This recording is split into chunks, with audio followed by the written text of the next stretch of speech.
اگر کوئی منکری عذاب و ثواب قبر بتوفیق اللہ توبہ کر لے، کہتے ہیں کہ یہ اشاعت التوحید و سنہ والے قطعاً اہل سنت والجماعت نہیں ہے، اہل بدعت ہے، ان کے پیچھے نماز مکروہ تحریمی ہے۔ آپ بھی بتائیں تو صحیح نا کہ ابن حمام یا یہ لوگ جو ہیں جو تلقین کے قائل ہیں، آپ ان کو کیا کہتے ہیں؟ ہمیں بھی تو پتہ چلے نا۔ ہم تو صاف کہتے ہیں کہ یہ ضروریات اہل سنت والجماعت کے منکر ہیں، اس لیے یہ لوگ اہل سنت والجماعت نہیں ہیں۔ اور سن 1984 تک اشاعت والے ہمیں اہل سنت والجماعت مانتے رہے ہیں۔ مولوی عنایت اللہ کی تحریر بھی ہمارے پاس موجود ہے، خود دستور میں لکھا ہے کہ جو عوام کے سماع کا بھی قائل ہے وہ اہل سنت والجماعت ہے۔ اور ہم اب بھی اسی بات پر ہیں کہ عوام کے سماع اور عدم سماع کا مسئلہ اگر اس میں کوئی اختلاف کرتا ہے تو ہم اس کو اہل سنت ہی کہتے ہیں، بشرطے کہ عذاب و ثواب قبر کا انکار نہ کرے یا حیات کا انکار نہ کرے، اتنی حد تک رہے۔ ہاں جو انبیاء علیہ السلام کے سماع کا انکار کرتا ہے وہ قطعاً اہل سنت والجماعت میں اہل بدعت ہے۔ سید مہدی صاحب کا فتویٰ چھپ کر آ گیا ہوا ہے۔ کیا کسی مرید کو اپنے پیر کی قبر سے فیض حاصل ہو سکتا ہے؟ صاحب نسبت کو ہو سکتا ہے، مجھے آپ کو نہیں ہو سکتا۔ صاحب نسبت وہ لوگ ہوتے ہیں جن کو ایک کبھی تعلق قائم ہو جاتا ہے۔ تو بعض اوقات تو گنگوئی رحمۃ اللہ علیہ کی وہ بات بریلوی اٹھایا کرتے ہیں، غیر مقلدی اشاعت والے بھی اٹھایا کرتے ہیں کہ میں اتنے سال جو ہے امداد کا چہرہ میرے سامنے رہا اور ان سے پوچھے بغیر کوئی کام نہیں کیا، اتنے سال حضور پاک کا چہرہ سامنے رہا، اور پھر بتا دوں پر میں پھر مرتبہ احسان ثابت ہو گیا، انتعبد اللہ کا انک تراہ فإن لم تکن تراہ فإنہ یراک۔ اب یہ باتیں تصوف کی ہیں، اس کی تفصیل جو ہمارے ہاں ہے وہ ہم سے نہیں پوچھتے، فتوے لگانے شروع کرتے ہیں۔ دیکھیے جس طرح خواب میں آپ کو کوئی اطلاع ملنی اللہ تعالیٰ دے تو ہو سکتا ہے کہ ایسا خواب آپ کو کوئی آدمی اطلاع دے جس کو آپ بالکل نہیں جانتے، ایسا آدمی مل جاتے ہیں نا، اور وہ اطلاع دے اور واقعی سچی نکل آئے وہ اطلاع، ایسا خواب آ جاتا ہے یا نہیں؟ لیکن کبھی ایسا ہوتا ہے کہ ایسا شکل ملتی ہے جس سے آپ مانوس ہیں، مثلا آپ کے والد صاحب ہیں، آپ کے دوست ہیں، تو اس سے آپ کو خواب زیادہ یاد رہتا ہے، انس زیادہ ہو جاتا ہے۔ تو اسی طرح حالت کشفی میں اللہ تعالیٰ کے صفت ہادی کے جلی شیخ کے تمثل میں سامنے آ جاتی ہے۔ اللہ کی صفات تو ہر جگہ ہے، یا نا وہ بھی ہر جگہ ہے، تو اللہ کے صفت ہادی کی تجلی سامنے ہوتی ہے تمثل کی شکل میں، اس شیخ کو بے شک پتہ بھی نہ ہو۔ جیسے حضرت نے حضرت بلال کی جوتیوں کی آواز سنی ہے نا، اور حضرت بلال کو پتہ بھی نہیں تھا۔ کوئی آدمی اس وقت کراچی میں اور آپ کو آج دوپہر خواب میں ملا، اس نے کوئی بات بتائی اور بات بھی پوری ہو گئی، لیکن اس کو پتہ بھی نہیں ہوگا خواب میں ملا ہو یا نہیں ملا۔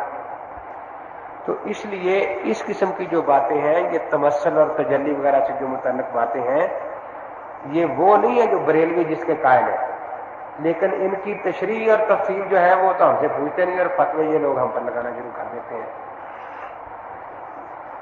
تو بعد وہ کالی پرسوں پھر رہے تھے کہ جی وہ فتاوی میں کوئی فتویٰ چھپا ہے کہ روح جو ہے وہ آسمان و زمینوں کی سیر کرتی ہے۔ اس میں کون سی بات ہے؟ خواب میں بھی روح آسمان و زمینوں کی سیر کرتی ہے یا نہیں کرتی؟ کیا خیال ہے؟ تو اس سے آدمی مشرک ہو جاتا ہے۔ تو جس طرح عالم خواب ایک وسیع ہے، اس دنیا سے بہت وسیع ہے، عالم برزخ تو خواب سے، عالم خواب سے بھی زیادہ وسیع ہے نا، کیونکہ ہر عالم آنے والا جو ہے وہ بعد والے عالم سے زیادہ وسیع ہے۔ ہمارا ایک پیٹ تھا، والدہ کا وہ جہان تھا، اس سے یہ دنیا کتنی وسیع ہے۔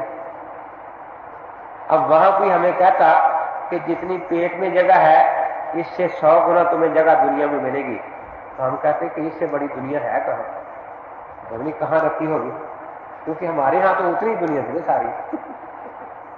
اور اب دیکھو اس سے 1000 گنا جگہ ملتی ہے ہمیں، پھر بھی پوری نہیں آتی، کہتے ہیں اور مل جائے۔ اسی طرح اس جہان عالم دنیا سے عالم خواب وسیع ہے، عالم مثال، عالم مثال سے عالم برزخ وسیع ہے۔ تو جس طرح عالم خواب میں روح سیر کرتی، اس سے کوئی شرک لازم نہیں آتا، نہ اس کا حاضر ناظر ہونا لازم آتا ہے، نہ اس کا عالم الغیب و شہادہ ہونا لازم آتا ہے۔ اسی طرح عالم برزخ میں اگر روح سیر کرتی ہے تو اس سے نہ ان کا حاضر ناظر ہونا لازم آتا ہے، نہ اس سے ان کا مختار کل ہونا لازم آتا ہے، اور نہ ہی اس سے ان کا مشرک ہونا لازم، کسی کا مشرک ہونا لازم آتا ہے۔ بس انہوں نے تو ایک اینک لگا لی ہے، اب جو سمجھ اینک لگا لی تو ہر چیز سمجھ نظر آئے گی نا۔ انہوں نے شرک کی اینک کا شیشہ اپنی اینک میں لگا لیا ہوا ہے، ان کو جو چیز نظر آتی ہے وہ شرک کی نظر آتی ہے، شرک کی نظر آتی ہے۔ جب تک وہ شیشہ اینک کا شرک والا نہ اتاریں گے اس وقت تک کبھی بھی یہ ان کو ایمان نظر آ سکتا ہی نہیں۔ جو ہے نا کالا شیشہ ہو تو ساری چیزیں کالی نظر آئے گی نا، سرخ ہو تو ساری سرخ نظر آئے گی نا۔ انہوں نے اپنے دماغ کا شیشہ ہی شرک والا لگا لیا ہے، اس لیے ان کو ہر چیز شرک نظر آتی ہے۔ نبی کچھ فرما دیں وہ بھی شرک ہے، ولی کچھ فرما دیں وہ بھی شرک ہے۔ اب یونس صاحب نے صاف لکھا ہے، اپنا پورٹریٹ تقسیم کرتے ہیں کہ جو کہتا ہے کہ مردہ سنتا ہے وہ مشرک ہے۔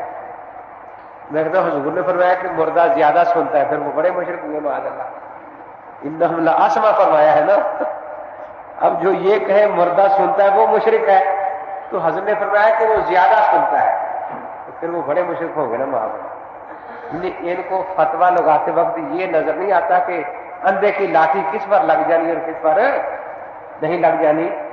ہم ان تشددات کے باوجود بھی اپنا جو ایک دالہ والا مسلک ہے وہ نہیں چھوڑتے۔ ہم کہتے ہیں عذاب و ثواب قبر میں جس کو شریک مانے، پھر یہ غیر انبیاء علیہ السلام کے سما کا انکار کریں تو بھی ہم ان کو اہل سنت ہی سمجھتے ہیں، ہم ان کو اہل بیت نہیں کہتے، لیکن انبیاء علیہ السلام کے سما کا انکار دیتے ہیں۔ یہ باتیں تو اس موضوع سے تعلق نہیں رکھتی کہ بریلوی کہتے ہیں کہ مولانا غلام اللہ خان کی مرتبہ شکل تبدیل ہو گئی تھی کیونکہ وہ حضرتوں کی گستاخی کیا کرتا تھا، تو یہ تو بریلوی ہر عالم کے بارے میں ایسا کہہ دیتے ہیں، لیکن اس سے زیادہ خطرناک وہ بات ہے جو مولانا چکرالوی نے کہی، اللہ یار نے مولانا اللہ یار چکرالوی تو یہ کہا تھا نا کہ میں نے مولانا غلام اللہ خان کو اور مولانا محمد اچھروی کو ایک ہی جگہ جلتے دیکھا ہے، بریلوی مولانا محمد عمر اچھروی اور غلام اللہ خان، کیونکہ وہ مشرک تھا، یہ گستاخ تھا۔ تو بہرحال اس قسم کے کشف جو ہے وہ شرع حجت نہیں ہے۔ مولانا غلام اللہ خان نے یہ ٹھیک ہے کہ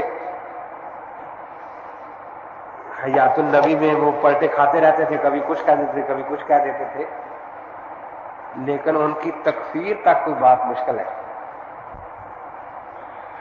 کیونکہ سن 62 میں انہوں نے دستخط کیے کہ حضرت قبر میں زندہ روح کا تعلق ہے۔